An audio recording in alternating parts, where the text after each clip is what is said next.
Hello, അസ്സലാമലൈക്കും. Welcome back Ramla's കിച്ചണിലേക്ക് നിങ്ങൾക്ക് എല്ലാവർക്കും സ്വാഗതം. റംലാസ് കിച്ചണിൽ ഇന്ന് വന്നിരിക്കുന്നത് ഒരു അടിപൊളിയായിട്ടുള്ള റെസിപ്പി ആയിട്ടാണ്. ഇന്ന് ഞാൻ കൊണ്ടുവന്നിരിക്കുന്നത് നമ്മളെ മാമ്പഴ പുളിശ്ശേരിയാണ്. അടിപൊളി ടേസ്റ്റാണ്. ഇത് ചോറിന് മാത്രമല്ല കേട്ടോ, നമുക്ക് വെറുതെ ഇങ്ങനെ മാമ്പഴം എടുത്ത് കറിയൊക്കെ കൂട്ടിയിട്ട് കഴിക്കാൻ നല്ല ടേസ്റ്റാണ്. നിങ്ങളെല്ലാവരും അത് ഉണ്ടാക്കി നോക്കണം. എന്നാൽ പെട്ടെന്ന് തന്നെ നമുക്ക് അടുക്കളയിലേക്ക് പോയിട്ട് നമുക്കൊന്ന് കണ്ടു നോക്കിയാലോ. ഞാൻ അതിനു വേണ്ടി എടുത്തിരിക്കുന്നത് 4 മാമ്പഴം എടുത്തിട്ടുണ്ട്. നല്ല പഴുത്ത മാമ്പഴമാണ്. ഞങ്ങൾ ഇവിടുന്ന് പിടിച്ച നാട്ടുമാമ്പഴം തന്നെയാണ് എടുത്തിരിക്കുന്നത്. അത് നല്ലതുപോലെ കഴുകി വൃത്തിയാക്കിയതിന് ശേഷം നമുക്ക് തൊലിയൊക്കെ കളഞ്ഞ് നമുക്കിതൊന്ന് കൊണ്ടുവരാം. ഞാൻ എൻ്റെ 4 മാങ്ങയും നല്ലതുപോലെ തൊലിയൊക്കെ കളഞ്ഞ് ഞാനെല്ലാം എടുത്തിട്ടുണ്ട്. ഇനി നമ്മൾക്ക് ഒരു ചട്ടിയിലേക്ക് 4 മാങ്ങ ഇട്ട് കൊടുത്തതിന് ശേഷം അതിലേക്ക് ഒരു 1/2 കപ്പ് വെള്ളവും ഒഴിച്ച് പിന്നെ നമുക്ക് അതൊന്ന് അടച്ച് വെച്ചിട്ടൊന്ന് വേവിച്ചിട്ടെടുക്കണം. നമുക്ക് 1/2 കപ്പ് വെള്ളമൊക്കെ ഞാൻ ഒഴിച്ചിട്ടുണ്ട്. ഇനി നമുക്കിതൊന്ന് അടച്ച് വെച്ചിട്ട് നമുക്കിതൊന്ന് വേവിച്ചിട്ടെടുക്കാം. നമ്മളെ മാമ്പഴമൊക്കെ നല്ലതുപോലെ തന്നെ ഞാൻ അടച്ചിട്ടൊക്കെ വെച്ച് വെന്തിട്ട് വരുന്നുണ്ട്. നല്ലപോലെ തിളച്ചൊക്കെ വരുന്നുണ്ട്. നമ്മൾ മാങ്ങയും വെള്ളമൊക്കെ നല്ലതുപോലെ തന്നെ കുറുകി മാങ്ങയൊക്കെ നല്ലതുപോലെ വെന്ത് വരുമ്പം പിന്നെ ഞാൻ അതിലേക്ക് ചേർത്ത് കൊടുക്കുന്നത് 2 വലിയ തന്നെ കഷ്ണം തന്നെ പിന്നെ വെല്ലമുണ്ടല്ലോ, ശർക്കര, അതെടുത്ത് നല്ലതുപോലെ തന്നെ ചൂടാക്കി അലിയിച്ചെടുത്തിട്ടുണ്ടായിരുന്നു. അത് ഒരു 1/2 കപ്പോളം അതുണ്ട്. അത് നമുക്ക് അതിലേക്കൊന്ന് ഒഴിച്ച് കൊടുക്കാം. നമ്മൾ ശർക്കര പാനിയാണ്, അത് ഒഴിച്ച് കൊടുത്ത് പിന്നെ ഞാൻ അതിലേക്ക് ചേർത്ത് കൊടുക്കുന്നത് 1 ടീസ്പൂൺ നെയ്യാണ്. നമ്മൾ സാധാരണ പശു നെയ്യും ചേർത്ത് കൊടുത്ത് ആവശ്യത്തിനുള്ള ഉപ്പും ചേർത്ത് കൊടുക്കുക.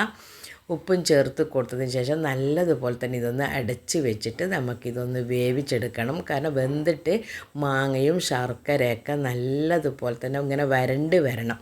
ഈ കാണുന്ന വെള്ളമൊക്കെ നല്ലോണം വറ്റി നമ്മൾ മാങ്ങൻ്റെ കളർ തന്നെ വേറെ മാറിയിട്ട് വരണം. അതേപോലെ ശർക്കര നല്ലവണ്ണം മാങ്ങക്ക് പിടിക്കണം. അതേ രൂപത്തിൽ വേണം നമുക്ക് വേവിച്ചിട്ടെടുക്കാൻ വേണ്ടി. നമുക്കിതൊന്ന് അടച്ച് വെച്ചിട്ട് വേവിക്കാം. ഇനി നമുക്കതിന് വേണ്ടി ഒരു തേങ്ങൻ്റെ അരപ്പ് വേണം. ഞാൻ അതിന് വേണ്ടി കുറച്ച് 1/4 കപ്പോളം മാത്രമേ ഞാൻ തേങ്ങ എടുത്തിട്ടുള്ളൂ.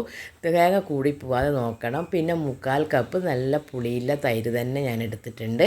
1/4 കപ്പ് തൈരും എടുത്ത് ഒരു 1/2 ടീസ്പൂണോളം മഞ്ഞൾപ്പൊടിയും പിന്നെ 1 ടീസ്പൂണ് മുളക് പൊടിയും എടുത്തിട്ട് നല്ലതുപോലെ തന്നെ ഇതൊന്ന് പേസ്റ്റ് രൂപത്തിൽ നല്ലതുപോലെ അരക്കണം കേട്ടോ. ഒരു കഷ്ണം ഒട്ടും തന്നെ തരിയില്ലാതെ രൂപത്തിൽ അരച്ച് കൊണ്ടുവരണം. ഇതിൽ നമ്മൾ വേറെ ജീരകമോ ഉള്ളിയോ അങ്ങനത്തെ ഒരു സാധനവും നമ്മൾ ചേർക്കുന്നില്ല. നല്ലതുപോലെ തന്നെ അരച്ചിട്ട് നമുക്ക് കൊണ്ടുവരാം. നമുക്കൊന്ന് നമ്മളെ മാങ്ങയൊക്കെ തുറന്ന് നോക്കിയപ്പോൾ നല്ലപോലെ വറ്റിയിട്ട് ശർക്കരയൊക്കെ നല്ലതുപോലെ തന്നെ മാങ്ങയ്ക്ക് ഇങ്ങനെ പിടിച്ച് വന്നിട്ടുണ്ട്. ഇപ്പോൾ നിങ്ങൾ കാണുമ്പം തന്നെ മനസ്സിലാകുന്നുണ്ടാവും നമ്മൾ നേരത്തെ വേവിക്കാൻ വെച്ച അതേ കളറൊന്നുമല്ല മാങ്ങയ്ക്ക്. ശർക്കരയൊക്കെ പിടിച്ച് ആ നെയ്യ് ചേർത്ത് കൊടുത്ത നെയ്യൊക്കെ പിടിച്ച് നല്ലതുപോലെ വരട്ടിയെടുക്കണം. ഇനി നമുക്കതിലേക്ക് അരപ്പ് നമുക്കൊന്ന് ഒഴിച്ച് കൊടുക്കാം. അരപ്പ് ഒഴിച്ച് കൊടുത്ത് ആ അരച്ച മിക്സിയിൽ തന്നെ ഒരു 1/4 കപ്പോളം വെള്ളവും ചേർത്ത് അതും കൂടി നമുക്കതിലേക്ക് ചേർത്ത് കൊടുക്കുക. ഈ കറി എന്ന് പറയുന്നത് ഒന്നിങ്ങനെ വരട്ടി കൊണ്ടുവരേണ്ട കറിയാണ്. ഇതിൽ നമ്മൾ വേറെ ഒന്നും ചേർക്കുന്നില്ല. പിന്നെ നമ്മൾ കുറച്ച് കാച്ചിപ്പോരുന്നതല്ലാതെ നമ്മൾക്ക് ഇതിലേക്ക് വേറെ ഒന്നും നമ്മൾ ചേർക്കുന്നില്ല. നല്ലതുപോലെ തന്നെ ഇതൊന്ന് തിളപ്പിക്കുക. തിളച്ചതിന് തേങ്ങയും ഒഴിച്ചിരുന്ന് കരുതി തിളപ്പിക്കാതിരിക്കരുത്. തിളച്ചിട്ട് നമ്മളെ മാങ്ങക്ക് നല്ലതുപോലെ ഇതേപോലെ പിടിച്ചിട്ട് നല്ലതുപോലെ വരട്ടിയെടുക്കണം. മാങ്ങയും കറിയും ഒക്കെ ആയിട്ട് നല്ല കുറുക്കിയിട്ടെടുക്കണം. നമ്മളെ കറിയൊക്കെ നല്ലതുപോലെ തന്നെ തിളച്ചിട്ടൊക്കെ വന്ന് ഞാൻ നല്ലതുപോലെ ഇളക്കിയിട്ടൊക്കെ വെച്ചിട്ടുണ്ട്. നല്ല അടിപൊളി ടേസ്റ്റുള്ള കറിയാണ്. നിങ്ങളെല്ലാവരും ഇതൊന്ന് ഉണ്ടാക്കി നോക്കണം. ഉണ്ടാക്കി നോക്കിയിട്ട് നിങ്ങളെനിക്ക് കമൻറ്റിൽ അഭിപ്രായം പറയണം. എല്ലാവരും സപ്പോർട്ട് തരണം. നമ്മളിപ്പോൾ എല്ലായിടത്തും മാങ്ങയുള്ള സീസണാണ്. മാങ്ങ നല്ല ഇഷ്ടം പോലെ കിട്ടാനുണ്ട്. നിങ്ങളെല്ലാവരും ഇന്ന് തന്നെ ഉണ്ടാക്കി ചോറിനൊക്കെ കൂട്ടി നോക്കട്ടെ. നമ്മൾ കറിയൊക്കെ ഓഫാക്കി നമുക്കൊന്ന് തൂവിച്ചെടുക്കുക. അതിന് വേണ്ടി 1 ടേബിൾ സ്പൂണ് നെയ്യാണ് ഞാൻ ചേർത്ത് കൊടുക്കുന്നത്. ഇതൊട്ടും വേറൊരു എണ്ണയോ വെളിച്ചെണ്ണയോ ഒന്നും നമ്മൾ ചേർക്കുന്നില്ല. ഇത് നെയ്യിലാണ് ഞാൻ ചെയ്യുന്നത്. ഒരു ടേബിൾ സ്പൂണോളം നെയ്യ് ചേർത്ത് കൊടുത്ത് അതിലേക്ക് ഞാൻ നല്ലതുപോലെ നെയ്യ് ചൂടായി വരുമ്പോൾ 1 ടീസ്പൂണ് നമ്മളെ കടുക് ചേർത്ത് കൊടുക്കാം. കടുക് നല്ലതുപോലെ പൊട്ടി വരുമ്പോൾ ഒരു 1/2 ടീസ്പൂണ് ഉലുവയും കൂടി ചേർത്ത് കൊടുക്കാം. ഉലുവയും കടുവൊക്കെ നല്ലതുപോലെ തന്നെ പൊട്ടി വരട്ടെ. പൊട്ടി വരുമ്പോൾ പിന്നെ നമ്മളതിലേക്ക് ചേർക്കുന്നത് നമ്മൾ ഉണക്കമുളകാണ്. നമ്മൾ ഉണ്ട മുളകില്ലേ, അതാണ് ഞാൻ ചേർത്ത് കൊടുക്കുന്നത്. ആ മുളകും ചേർത്ത് കൊടുത്തതിന് ശേഷം പിന്നെ നമുക്ക് ആവശ്യത്തിനുള്ള കുറച്ച് 2 തണ്ട് കറിവേപ്പിലയും ചേർത്ത് കൊടുക്കാം. കറിവേപ്പിലയും ചേർത്ത് കൊടുത്തതിന് ശേഷം നല്ലതുപോലെ മൂപ്പിച്ചിട്ടെടുക്കണം. മൂപ്പിച്ചെടുത്തതിന് ശേഷം നമ്മളെ മാമ്പഴപ്പുളിശ്ശേരിയിലേക്ക് ഇതൊന്ന് ചേർത്ത് കൊടുക്കാം. ചേർത്ത് കൊടുത്തിട്ട് ഒരു 10-15 മിനിറ്റോളം ഇതൊന്ന് അടച്ച് വെക്കണം. മാങ്ങക്ക് നമ്മൾ ഈ നെയ്യും അതേപോലെ മൂപ്പിച്ച ഇതൊക്കെ ഒന്ന് പിടിച്ച് കിട്ടണം.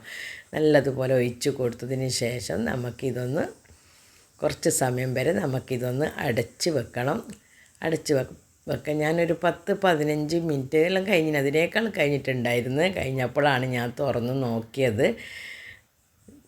കാണുമ്പം തന്നെ നിങ്ങൾക്ക് മനസ്സിലാകും നമ്മളെ കറിയൊക്കെ നല്ലതുപോലെ കുറുകി വന്ന് മാങ്ങയും നമ്മൾ ചേർത്ത് കൊടുത്ത നെയ്യും എല്ലാം കൂടിയിട്ട് നല്ലതുപോലെ തന്നെ മിക്സായിട്ടൊക്കെ വന്നിട്ടുണ്ട്. വായിന്ന് കപ്പലോടുന്നില്ല. ഇത് നല്ല ടേസ്റ്റാണ്. നല്ല ടേസ്റ്റൊന്നും പറയാൻ പറ്റില്ല, അത്രയും കിഡു ടേസ്റ്റാണ് ഈ മാമ്പഴപ്പുളിശ്ശേരി കേട്ടോ. മാങ്ങ കൊണ്ട് എന്തുണ്ടാക്കിയാലും നമ്മളച്ചാറുണ്ടാക്കിയാലും ടേസ്റ്റാണ്. പിന്നെ പറയാനുണ്ടാവും ഇതേപോലെ നെയ്യും ശർക്കരയും കുറച്ച് മധുരവും പുളിയും എല്ലാം കൂടി കലർന്ന ഒരു കറി തന്നെയാണ്. നിങ്ങളൊന്ന് ഉണ്ടാക്കി നോക്കാം. എന്നാൽ ശരി, പിന്നെയും നല്ലൊരു വീഡിയോ ആയിട്ട് ഞാൻ പെട്ടെന്ന് തന്നെ വരുന്നതായിരിക്കും. അസ്സലാമു അലൈക്കും. Thank you.